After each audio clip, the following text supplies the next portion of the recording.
Okay, Erev Tov, we're up to Perek Chaf Aleph. Mesillas Yeshorim, Perek Chaf Aleph.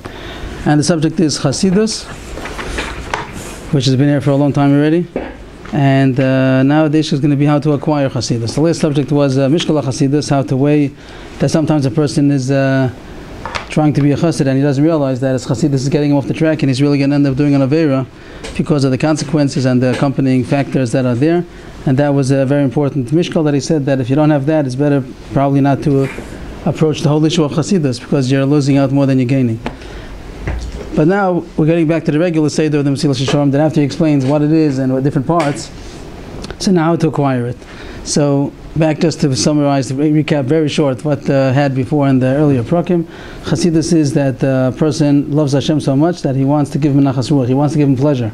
And therefore he's not going to just do what he was commanded, but the same way that somebody that loves his father, so he's not just going to listen and be obedient to whatever he says, but if he understands what would give him pleasure, so he'll learn from the spoken word to the unspoken word.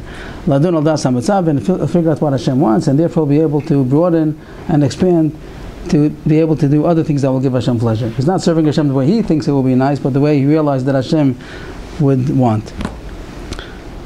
And then in the Perek Yutes, he said that is divided into three issues. One is what to do. He's going to expand the what, and also the how, the way that he does the mitzvahs, and also the why, the kavanas asiyah. What's his motivation in doing the mitzvahs? So in the what, that's the first subject of how to expand, to broaden both mitzvahs sheben adam l'makom, mitzvahs sheben adam l'chaveiro. He gave many examples and many proofs that not just doing what is the mitzvah, but even what's understood from the mitzvah. And kavanas asiyah, and ofen asiyah, how to do the mitzvahs. He gave a long elaboration about the whole issue of ava and yira, love of Hashem and fear of Hashem, and he subcategorized each one. That yira includes also, not also, offshoots of yira, which is the right reverence to Hashem, would be achna, boshes, and kavod, submissiveness and humility, and the way that he serves Hashem, and also honoring. Honor is a offshoot of yira, of reverence. And ava, love of Hashem, is that the desire and cheshek to get close, that he feels a connection to Hashem, an emotional connection, and over there it has subcategories or offshoots of simcha and dveikus and kinna. Simcha, dveikus would be that he's engrossed in it so much that he's enthusiastic about the relationship, and everything that he does with enthusiasm because he loves Hashem. And simcha is that he's happy, the happy emotion of knowing that he's doing something which is the most fulfilling thing for him. That's of course a simcha. And kinna, which we didn't know exactly how that's going to be a way to do the mitzvahs, but it's going to be the zealousness, when a person sees that people are not serving Hashem and there's no kiddush Hashem, so then he cannot tolerate Hashem being degraded, and that is an offshoot of love of Hashem. And the last category was kavanas asiyah, the motivation that a person has when he's doing the mitzvahs, both the exact mitzvah plus the expansion of the mitzvah. What is his motivation? Is because he loves Hashem so much that he wants kvod shemo, he wants Hashem's name to be honored, and therefore he's doing the mitzvahs with that intention, that with the motivation that Hashem's name is going to be glorified. He loves Hashem so much, he wants his name to be glorified both by him and by others. And the second kavanah was tovas ador, that he cares about Am Yisrael, and he wants that the mitzvahs should give merit to Am Yisrael, because the Am Yisrael is dependent on the glory of Hashem is dependent on the glory of Am Yisrael. Am Yisrael are Hashem's representatives in this world, and the only way to glorify Hashem's name is if Am Yisrael is uplifted, and if Am Yisrael is down, then it's a chilul Hashem. And just to mention that now we're starting the 9 days, so he said over there that the chassid, he's besides the actual avodah that he does in doing his mitzvahs for the kavod of Hashem, but he's pained whenever the kavod of Hashem is lacking, and therefore he says that a chacham Yisrael that is mesaneach, he's sighs, he's mitztaer about the kavod of Hashem, kavod of Am Yisrael, and kavod of Yerushalayim and the Beis Hamikdash, and that the Yeshua should come, and the Galus should be gathered, the ingathering of the exiles. All that is included in a person who desires kavod shamayim. So he's misabel and mitaveh, means he desires that it should come, and when it's not there, when the chesaron is, so then he's in pain. And just once we're on the subject, I heard from Rabbi Zilberman that people don't connect to Avelos. They don't see the purpose of Avelos. It doesn't do anything. If a person is missing, so he doesn't see what is he accomplishing by Avelos. And that stops people from trying to connect. So he says it's a big mistake, because Avelos is the way to connect. It's not just a passive thing, it's a way of connecting. When a person doesn't care about the loss, so that means that he's not connected. A person who wants something very much, and something's very close to him, when he's missing it, so he is misabel. If he's not mitabel, that means he's not connected. So Avelos is a active, I don't know if the word is to say positive, it's an accomplishment. When a person is misabel, he's connecting. So it's something that a person should try to. He should try to be more aware of the emotions that are based on the knowledge that he knows about what Hashem wants, of the connection between Hashem and Am Yisrael. The Beis HaMikdash is the connection, and if we're lacking it, so that's what is what to be misabel. All the Torahs that people talk about on the kinos, so it's not the kinos that's detached from this point. It's all that all these Torahs are not detached. It's all hashlachot. It's all ramifications and outgrowths of the fact that Hashem is not with us. It always has to be going back to the fact that Hashem is not here, and our greatest desire is that Hashem should come back, and that's the issue of the Avelos of. Well, we're starting now the 9 days, the Tisha B'Av, and we should see the Binyan Beis HaMikdash B'Karov, that Hashem should come back to us. Someone was telling me today, connected to this, how when something is like all of a sudden not there, like he was saying, you you could turn around and your neighbors, who you're very close, all of a sudden, lo aleinu, he's nifter, and boom, he's not there anymore. So he said that he has a daughter that's. Person was telling me that he has 2 grandchildren with the daughter, and the daughter doesn't really talk to him at all. But once a year, they make it a point to come to Eretz Yisrael, that the grandchildren should recognize the grandfather. And he says, and it's like the most joyous moment of his whole year. These 2 grandchildren with him all day long, at least for half the day, and they play and they have a meal and then he walks them out of the building, and they turn around and the door closes. And they're gone, at least for another whole year. So he said, that emptiness that he feels at that moment, it's like to him, that's how he connects to everything that's not here. The Beis HaMikdash is not here, and things that you use things like that, he said, to sort of, you don't need Avelos. He was saying that's the purpose of Avelos, like you were saying, but let's say that you shouldn't, just on a regular basis, people can connect to something that if they appreciate them when they have it, and they think of even what would be if they didn't have it, that's a chelik of the feeling of Avelos. The Rebbeinu Shalom fills that void, and he gives you those things, and you have those things for a certain amount of time for yourself, or if you don't have it even, is something that you... as much as a person is happy with whatever it is, that's how much he would feel Avelos when it's missing. So Avelos is something that's supposed to be nurtured and developed. Right. And we should be call out Misabel Yerushalayim Zocha B'Ro B'Simchas. As much as he's going to be Misabel, that's how much he's going to be Zocha to rejoice when it comes. But over there, he felt the taste. Speak louder. He felt half a day with his grandkids.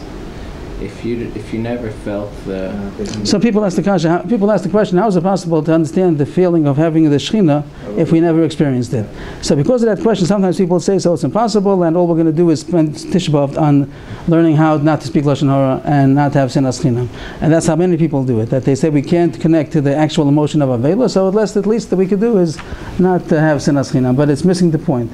It's going into a Beis Ovel, it's going into House of Mourning, and just saying how we're going to set up a fund for the kids to keep on going. But that's not what's done in the Beis Ovel. In the House of Mourning is supposed to be focused on the loss. So how is it possible to develop such an emotion? So I think that one answer, and maybe the only answer, is to get involved in Tanakh.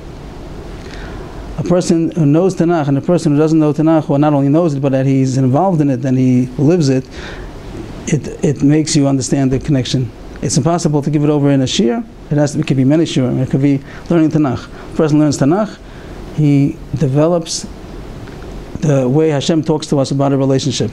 There's a relationship going on, and Hashem wants that relationship, and Hashem wants us to have that relationship. And there are two kinds of people: those who learn Tanakh and those that don't learn Tanakh. People that don't learn Tanakh, they can't connect.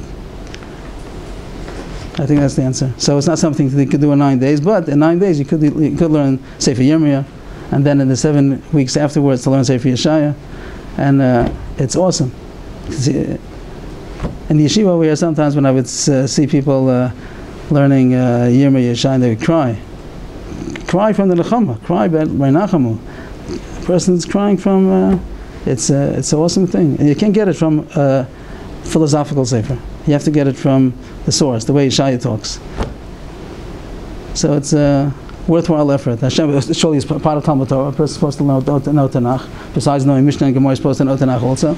And this point of how to make a connection, I think that's the way to do it. So why don't we learn Tanakh? Why would Yeshivas not Tanakh? Why is it like so? Nobody learns Tanakh. I don't know the answer, but I have a letter from the Rabbi Avrohom that he said in Mir, everybody knew Tanakh. Everybody knew Tanakh. So I don't know what happened, but surely they learned it on their own. Could be they learned it in their childhood also. I don't know what the system was, but surely you're supposed to know Tanakh. At one point there was people were scared of the Reform because but it's not true. The Reform didn't learn Tanakh. They learned Tanakh dafka to misrepresent it. But if a person learns Tanakh loyally, even without any midrashim, you don't dafka need midrashim in order to learn Tanakh. You have to just be loyal to see when it says one pasuk. You don't just take one pasuk out of context. The Reform are very good at taking psukim out of context, the way the Christians are. So you learn one pasuk and take it out of context. But if you learn the whole Tanakh and you don't forget the other psukim and you're able to cross-reference, nothing is going to bring to any kfira. It's just going to. The Torah doesn't bring you to kfira, not because Torah brings you to a big namanis to Hashem and not make any mistakes. Even if you don't learn midrashim, midrashim surely are another chiluk of Torah. But the Tanakh, the way it is, al pi pshuto, also would make people very big maminim. And it's something that's missing. You can't know Hashem from just laws. You can't know Hashem. If a person just knows Baba Kama, Baba Metzia, Baba Bas, even if he knows it very well, he doesn't know Hashem. He just knows that's the law that Hashem told us, but he doesn't know Hashem. But the rest of the Tanakh, where that's the joy, the relationship, from there you get it, and then you'll be even Baba Kama, Baba Metzia, Baba Bas, also will be on a different wavelength. Okay, so that was off the subject. And now after Perek Mishkala Chasidus, that a person when he does Chasidus, he has to make sure that he's not going to do anything which might cause a Chilul Hashem or an Avera, which he gave a few examples of last week. So now he goes on to Kiniyas HaChasidus. How does one acquire Chasidus? So he's going to tell us how to acquire love of Hashem and fear of Hashem. That's how he's going to come into the Perek. Because Chasidus is based on love of Hashem, and also there's Ava V'yira. We'll read the first paragraph, and that's really the main thrust of the Perek is the first paragraph, and then we'll try to see how it connects to what he was trying, what we're trying to acquire. This is the way to acquire it. He starts off over here, Mimashe Yoel Harbe Liknos Chasidus, who he's going what helps very much to acquire Chasidus. So just to point out that in the other sefer, in the original edition of the Mesillas Yeshorim, which was written in a dialogue, it's printed in the Vikuach. So there he doesn't just say, well, it would help very much, but he says this is the only way to acquire Chasidus. So this might have been a change. He said that here is not so sharp. He doesn't say it's the only way. But over there he says, Mashe Matzasi Moel Levado L'Davar Zeh. That's Lashon he says in the Vikuach. The only thing that would help to get Chasidus is the following. But here he's a bit more broad, and he says it helps very much. Maybe he has other ways. Maybe you might find other ways also that will be able to get you to what he's trying to get us to. But what helps very much to get us to Chasidus is Godel Astaklus V'Rovas Boninus. Very much, literally, Histaklus means to look. I'm sure there's a better word than looking. Anybody in translation? Introspection. But it's not introspection. Introspection means looking at a person looks into himself. Mm-hmm. I'm not sure if that's the point. He's going to tell us what to look at. And anybody, any other translations? Observation. Observation, that's a good one. Observation and contemplation. Rov is bonus. Contemplation. The person has to think. The way to acquire Chasidus is with a lot of thinking. Now what should you think about? Ki kashe yarba adam lisbonen al godel rama musa yisborach v'tach l'shlei musa v'rova hechek abilti mishoar sheben gedulasa v'en shiflusenu yigrom lo she'imole yira urodam ulfanav. When a person is going to very much contemplate about Hashem's great exaltedness and His perfect and the Tachlis Shleimusa, I guess that means the epitome of his perfection, which is endless, and the great distance, which is immeasurable, between his greatness and our lowliness, that's going to cause him to be filled of reverence and trembling before him. So this is ways to acquire yira. The rest of the paragraph is going to be about how to acquire ahava. But the way to acquire yira is to realize Hashem's infinite greatness, and it doesn't just coming from 5 minutes. He's saying that you have to be mizbonen, you have to contemplate on how you can see Hashem's infinite greatness and the infinite difference between him and us. That causes reverence. Yira means that a person knows the difference between how much the other party is more than him. So he has to realize how much that other party is great and how much he's low, how much the power, the difference between the two, and that causes him to feel that emotion that's called reverence. He sees the difference. So this takes a lot of study, that a person has to study Hashem's greatness. So it is true that, of course, we know before we're going to start that it's going to be infinite. But if a person doesn't study, so it's like signing a blank check because there's nothing in the bank. He has to be able to, as much as he could, it's true that it's infinite, but if a person would think about as much as he could, slowly, to study things of greatness that are beyond his wisdom, his ken, or he sees that this is amazing. And another thing which is amazing, the wisdom, to see the great wisdom of Hashem, the great strength of Hashem. They say when people go to the Grand Canyon, everyone's quiet. Everyone's quiet, and I haven't been there, but people say when they come, even if there's been a lot of, when they come and then everyone's quiet. They feel like a nothing. They feel like they don't exist because they see the great vastness of the Grand Canyon. So as much a person that could do that, you don't have to go to the Grand Canyon to do that. You could do it probably in your own kitchen. But if a person would take the time to think about Hashem's greatness, there are books that are written. Rabbi Miller again is very helpful in understanding as much as to getting us going. He does it on the basis of the Chovos Halvavos, but it's the same subject of studying the wisdom that you see in creation. Over there, sometimes he's involved in disproving evolution, but that doesn't take more than 5 minutes. But once you have that, don't stop after the 5 minutes, because you can invest more in knowing and realizing Hashem's greatness. So a person says, "What do I have to invest so more? I know from the beginning it's going to be infinite." But there's a difference. There's a difference if a person just says, "I know that it's infinite," or that he spends as many hours as he does internalizing that greatness. And when a person does it more and more, he has a different picture of Hashem. There's no comparison between a person who invested 10 hours, let's say, of studying unbelievable wisdom that he sees in creation, and a person who didn't do that. He says, "I know that he's infinite." People can testify that the more that they do it, the more they feel Hashem's greatness. It's even though we know that it's infinite, it doesn't help you. It doesn't help you to know that it's infinite. You have to become that. You have to realize that greatness. And the only way to do it is to do it by step, to study another thing and another thing and another thing. Sometimes people told me how they became Baalei Tshuva. Intellectuals become Baalei Tshuva for different reasons. But intellectuals, they become Baalei Tshuva because they see the wisdom that they're. Somebody told me he took a course on the brain and he became a Baalei Tshuva from there. Another person told me about the power of laser. He became Baalei Tshuva from that laser ray that is able to stop a missile. He was working on that, and he said, "I see God. It's impossible. Pure light is able to stop a missile." So the more that you study, each person according to his abilities, to see the infinite wisdom of Hashem. Who's turning the planet Earth? Like, how does it turn? The Rambam is very strong on this. The Galgal, Rambam, either the Galgal is turning or the Earth is turning. It doesn't make a difference. Who's turning it? It's the sun. You talk about the moon. You talk about an atom, a molecule. Whatever you talk about, the more you study, you see the vast greatness, infinite wisdom and power of Hashem. And on the other hand, he says the next point is to see our lowliness, and then you feel more and more reverence. The more you see the difference between Hashem's greatness and our lowliness, the more you feel that emotion of reverence, and that's what Yira is. Just the point. I once saw someone spoke. He was a guy, but he was a professor in time, in the study of time, and he said that it can't be that there's no God. I think if you take an encyclopedia on any subject to take, and just the human body alone, not a whole human body, one small, and just to study the books that they have on one small mashu, it's endless. It tells you on a gross level, then on a microscopic level, and all the functions, and what they don't understand, what they do think they understand, and the leg of an ant. The leg of an ant should be able to keep us busy. So. So the person will say, I don't have time, I have learning Baba Kama, but l'chora you should take off time. The person l'chora is supposed to take off time in order to know Hashem. That's yira.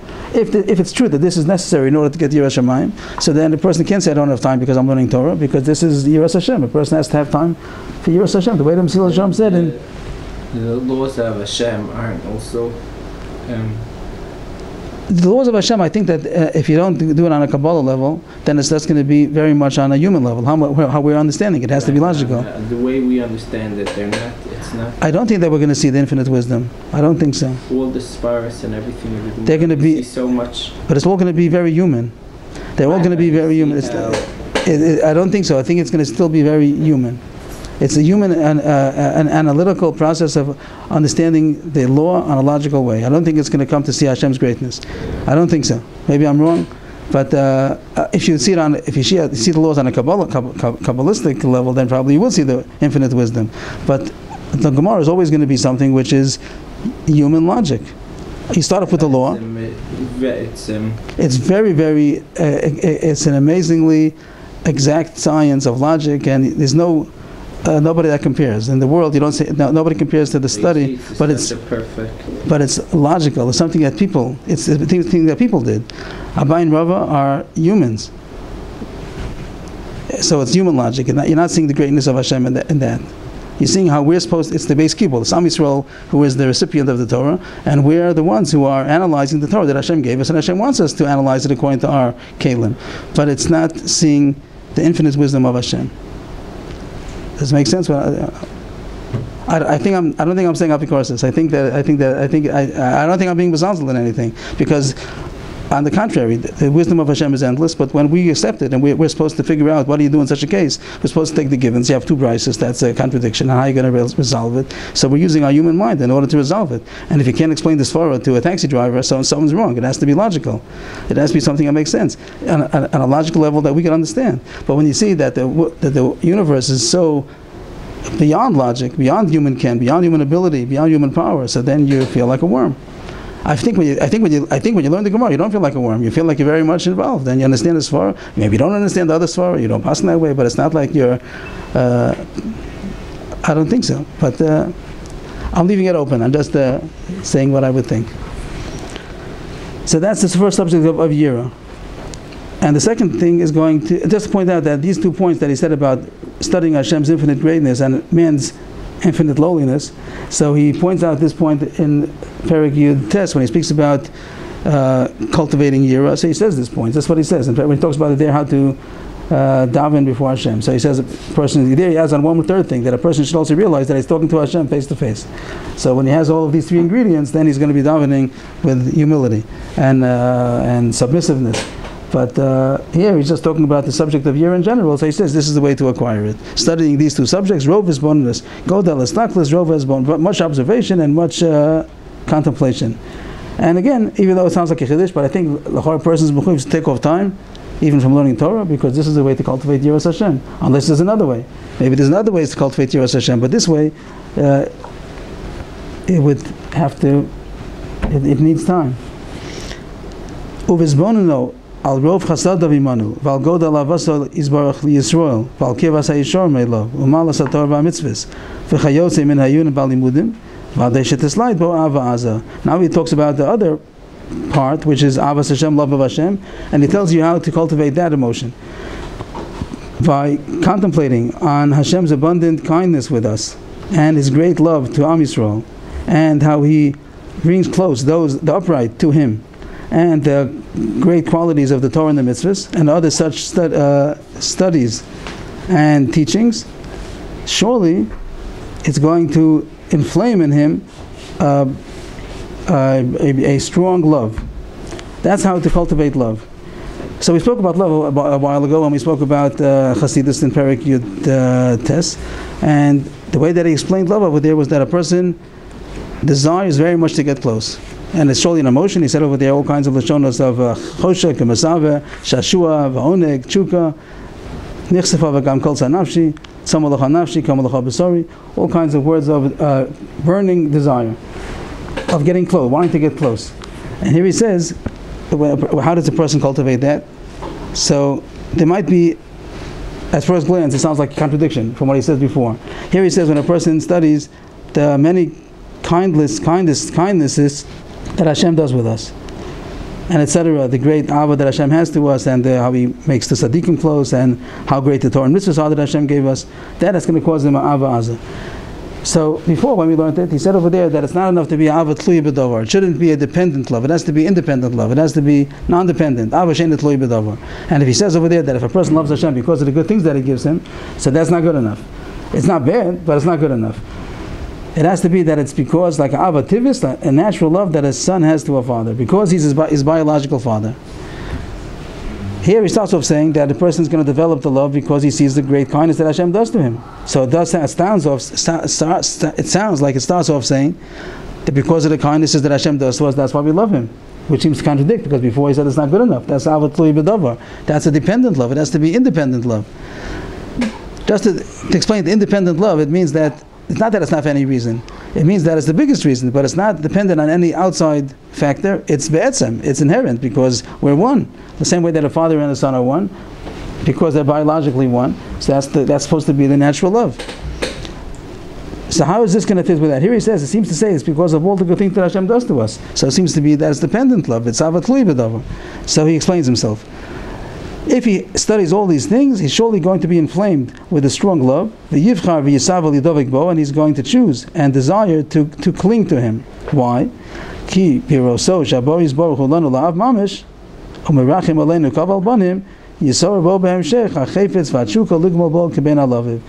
back to the same subject he said before, that this is not the reason why we love Hashem. We don't love Hashem because He does kindness to us.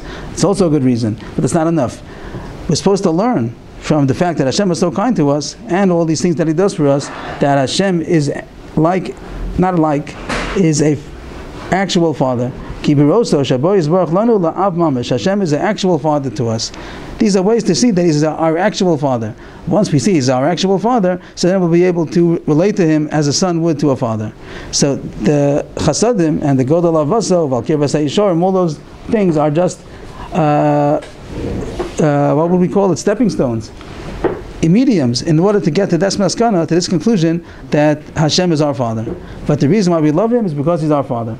We had a difficulty at the time that how could you say that Hashem is our Father, our literal Father? He goes out of His way. There he said the same thing. Mamish, La'av Mamish. He's our actual Father. So how is He our actual Father? He's not a biological Father. So what is actual about it? So I don't remember if we spoke about it at the time, but there's a sefer that he has. We have it. Some editions have it in the back over here, and the Mesillas Yeshorim others have it in the back of Das Tunis. So it's called Mamar HaChachma, and over there it's a bit elaborate now. So we don't have time to do it now, right? But he talks about that Hashem made. I'm not sure I'll say the words right, but we'll try.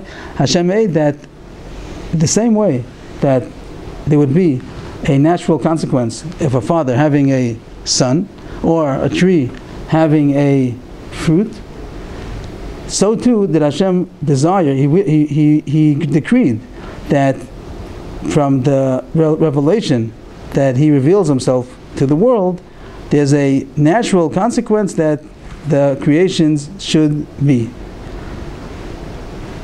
Not that it's any connection by father and a son, or the apple and the fruit and the tree. There's something over there that's the same. Here he says no, it's not the same. There's no comparison between Hashem and the creations. But Hashem decreed, He has the power to decree such a thing, that it should be as a natural consequence. It's not like a carpenter that made a table that there's no connection. The Ramchal in Higoyon, he says the difference between a Siba Poelis and a Siba Moledes. Two things that call the cause and effect. You can have a cause which is called a Siba Poelis. When a carpenter makes a table, so he's the Siba. The carpenter is the cause of that table. But it wasn't born to him, he made it. He's the Siba Poelis. He's the Siba that made it. Hashem didn't want to make the world in a framework of a Siba Poelis. He wanted to make it in the framework of a Siba Moledes. A Siba Moledes is the same way you'd say a father to a son, or a tree to the apple that it bears. That's a natural consequence. So Hashem, it's not something which is natural without Hashem having decreed it. But once Hashem decreed it, the way that the Bria came to be is as a natural consequence of that revelation. Why don't you say Shlosha Shutafim Le'adam? So one of them is Kodesh Baruch. But that should have done Hashem. Even the other. It's a real father, like I mean. But without this explanation, it still will be difficult. That how do you see Hashem in any way of being a father? He's a shutaf. He put in something. The same way the carpenter would put something in, an ingredient. But the parents are natural. It's also shutaf. No, but your real father. Yes, but the father who's a shutaf, he's a shutaf who's a siba moledes. The father and the mother are sibot molidot. They're the ones who bore him not as a carpenter, but as they gave out of themselves. So but that's the kasha, that the father Hashem Lachar is different than that. That would bother people. This statement is a statement that needs explanation, because Hashem is not one who is giving birth to a child in the same way that a father gives birth to a child, that he gives of himself. It's not him. A man is not God. A human being, whatever seed he's made out of, that's the same material as the father. The father gave out of himself, the mother gave out of herself. But by Hashem, you don't have that. And he still says, no, Hashem is a father mamish. So in that sefer, it's a mamre chochmah towards the end, and he says that that is the way that Hashem created the world, that it should be in as a natural consequence. But every human doesn't have the fact that it's a creation is from Hashem. No. Yes, but the most natural thing. So l'chora not. The thing is Hashem. Hashem created, but Hashem's will. We're only Hashem's will. So he's saying that, but that wouldn't be. Besides. But that would, yes, but that still might still be l'chora, even though it's yesh me'ayin, Hashem willed it. But it might be that it's like a siba po'elis. It's like the same way the carpenter makes something. He made something out of him. How is it possible by the carpenter? It's because there's a piece of wood without the carpenter. But let's say the carpenter would have made it yesh me'ayin, but it's still not from him. It's not something which is a natural result. There has to be an added element here that it should be a natural result. What? Unless he banks his thumb into it. Then it's part of him. But usually, even if it would be a yesh me'ayin, we can't imagine yesh me'ayin. But l'chora yesh me'ayin also could have been something which is not considered a natural result, a natural consequence. It's something which was done, a pu'ula, but not a tolada. And here he wants it to be a tolada. So I hope that this reference, if it helps, it helps. If not, not. But it's in Ma'amar HaChochma. And over there,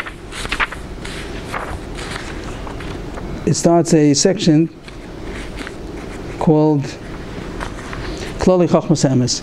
And the first 2 paragraphs, or 3 paragraphs, say this issue. Take some study, but it's not in the scope of this link, but I just wanted to point it out in order to explain these words that he's la'av mamish. So even if you don't understand it, but he says that it is so. It is a relationship of a father-child. And therefore, there's a natural love that's supposed to be over there, not only because Hashem is doing good to us, but on the contrary, the good that Hashem does us just is proof that is a natural connection, and we're supposed to relate to Hashem with that natural connection. There's no physical connection. Right, it's not physical. Hashem is not physical, nothing physical. But the fact that our existence is a result of Hashem's will, that His revelation should cause us to be. So there's a father-son relationship over there, and that's a reason to love Hashem. If a person realizes that, he relates to Hashem as a father-son, and there's a natural love. We spoke about it at length at the time, that if we see that there's people, they betray that relationship, either from the son's side or from the father's side, it's a betrayal to that relationship. Most people, they don't love their parents just because they give them good things. If they don't give them good things, if the father is cruel to the son, so then he has not, or he doesn't give him anything and he really could, so then he has a feeling of betrayal. Why is my father, who's supposed to be my father, he would, if he's able to, he would do good things to me. So that's the feeling. On the contrary, it's not just that there's no. Usually, when you ask a son who has a father who wasn't a good father, so he doesn't just say, why don't you? If you ask him, why don't you have a good relationship, he doesn't just say, no, why should I? Like, there's no part. He usually doesn't answer part. Usually it's because he has a complaint. If that, or the father to the son, the same thing. If the son betrays the father, not because I have no connection, it's because you betrayed. So that is the issue that he's talking about, that there's a natural connection. If people don't spoil it, there's a natural connection that the father and the son, they feel one because they aren't physically one. There's a biological connection. So that's the way it's supposed to be also in the relationship to Hashem. So these are 2 issues of study. The first one is to invoke Yira, and the other one is Ava. And the issue of Chasidus is based on this subject of Avos Hashem and Yiras Hashem. And this is the study that's necessary in order to acquire this midah of Chasidus. There's a bit of a question. I'll just put out the question. I don't have an answer. That in Perek all the way in the back, in the beginning, when he spoke about the shoresh of Chasidus, he says it's because the person loves Hashem so much, and therefore he wants to give him nachas ruach. So he didn't say anything about Yiras Hashem over there. He just spoke about Avas Hashem. So even though it's true that as we go through the other Perek, so said over there that the open asiyah is going to be, the way to do mitzvahs is going to be with Yiras Hashem, but the beginning, the way to acquire it is going to be back to Avas Hashem. It seems that the beginning of the whole, rolling the whole ball starts from Avas Hashem, that a person loves Hashem so much. So then he's coming to explain how to acquire that. He should have just explained Avas Hashem. But he does explain Yiras Hashem also, as a kinyan Chasidus. So I just was wondering, is this necessary when a person wants to give nachas ruach to his parent, is it just from love, like you said before, or does it also have something to do with the reverence also? If anybody has an opinion, I would appreciate it. Start from the Ahava and then no. Before he just said Ava. In Perek start with Ahava, in the end you're getting so much higher than the end even supposed to the year. Year also, but is that the shoresh of having nachas ruach? What's the emotion that caused that he wants to give pleasure to his parent? Is it only the love, or is it also the combination of the love together with the reverence also? I think the reverence takes a lot more time for a person to develop. I mean, at what point does a child turning into an adult even understand what it means to have reverence to the parent? Mm-hmm. Mm-hmm. He's born and bred on a basis of love, and right. The reverence comes with time. But it would be good. I had reverence for my father, but not even close to what I had when I get older. Was in my already mid to late 20s. When I was a teenager, I don't think I. It would help.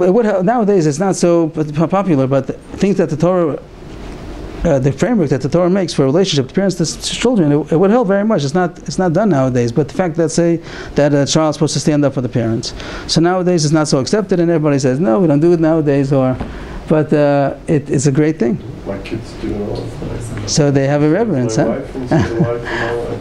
But then I would, it's a side point, but I would think that the husband and wife, it's not the right relationship.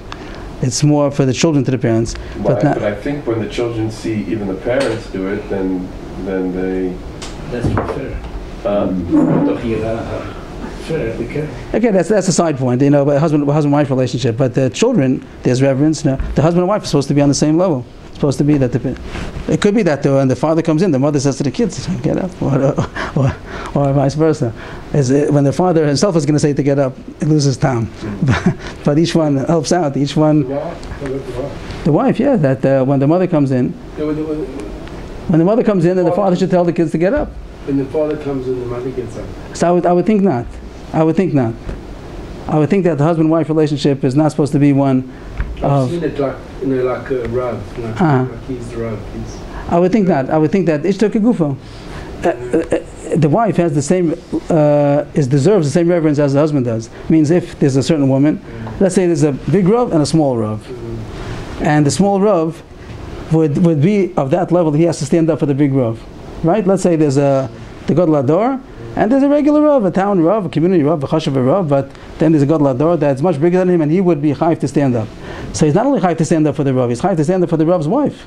If the Rav's wife comes in, he has, because Ishtok Gufo, they have the same level. Whatever level the husband acquires, so the wife acquires. It's called Ishtok Gufo. So the Ishtok Gufo, I think, is mechayev, that they should not stand up for each other. So now we have the first paragraph, which is about the Ava V'Yira, the way to acquire Ava, the love of Hashem, and the way to acquire Yiras Hashem. Now he says, how do you do that? How are you going to have time to study all of those contemplations? He says you have to contemplate. He says all these things are contemplations. Observance, kestaklos, observing things and contemplating. So how do you get that? So he says, we have to help you give a kinyan for the kinyan. Here, he doesn't do that usually, but here he tells you how even to do that. In order to do this, what's in order to do this? In order to have time to contemplate so much, you have to have some time by yourself. In order to be mitbonein, you have to be mitboded. Mitboded means to be by yourself. Sometimes the word is bodedus nowadays has different connotations. There's bodedus of the Mesillas Yeshorim means to be by yourself in order to think. Sometimes it means a different kind of connotation. Here it means to want to be by yourself in order to think. The word is bodedus just means to be by yourself. When you go to the bank and you go downstairs to the vault, so they have over there cheder is bodedus. because people want to be together alone. They want to be alone with their money. So they call the cheder. I once went with somebody, he needed some help, and I saw cheder is voted. It's like, what's it doing here in the middle of the bank? A cheder is voted this in the basement of the bank. But that's what it meant. It means that you're going to be by yourself. So you take your safe deposit box and you go in by yourself. But the word is bodeh just means to be by yourself. So the misbodedus, or the Mesillas Yeshorim, is to be by yourself in order to be able to think.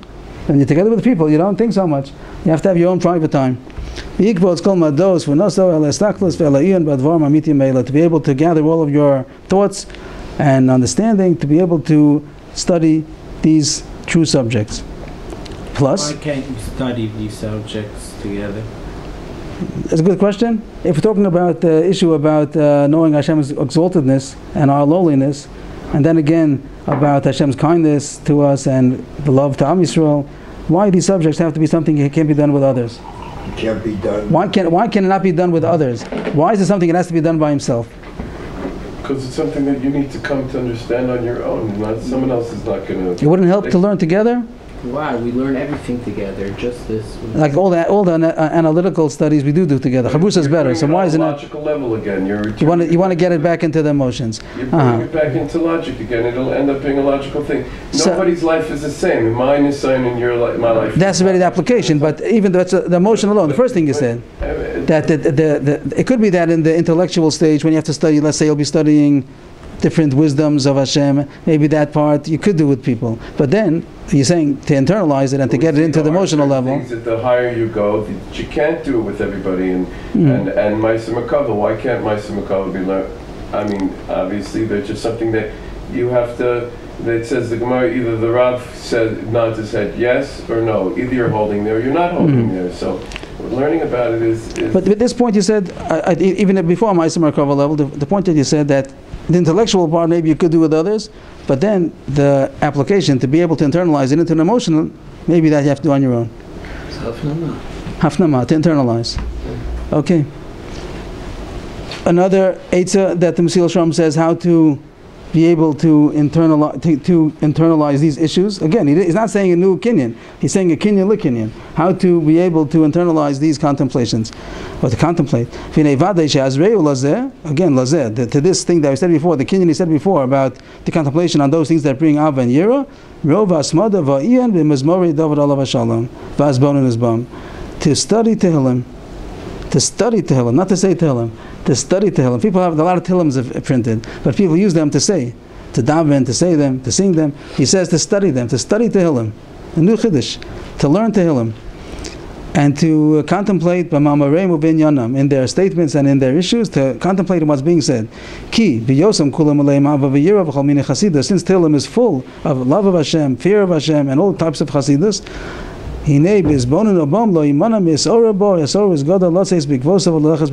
contemplating them, it will not be stopped. It means it's automatically going to be aroused greatly, to go in his footsteps and in his ways. That's going to, over a person, he should also be like that. Studying Tehillim, studying what David Melech is so engrossed in love for Hashem and in fear of Hashem, and contemplating and learning the Tehillim, that'll make a person aroused to be also go in his ways and also want to evoke in themselves these emotions. And this is something a bit different. Not that understand that with learning, you actually have to understand the learning. You can't just like read a Gemara and you get schar for that, right? Reading alone is right. Reading alone, that's true. You have to understand it. Yeah, that's in Torah. That's true. Understand with Tehillim is a bit different. There, you actually don't need to understand it, and you still get schar. That's true. Not only Tehillim, even the whole Torah, Shebiksav, the whole written law, Torah, Nevi'im, Ksuvim, not only Tehillim, anything. Bereshis, Noach, Lech Lecha, Yeshua, Shoftim, Yirmiyah, Yoshaya. The Torah Shebiksav, there's kedusha even in the words if you don't understand it. But as was said, that means that you get the mitzvah of Talmud Torah, of learning. But you're not going to get Abbas Hashem from it. Right. To get Abbas Hashem, you have to study it.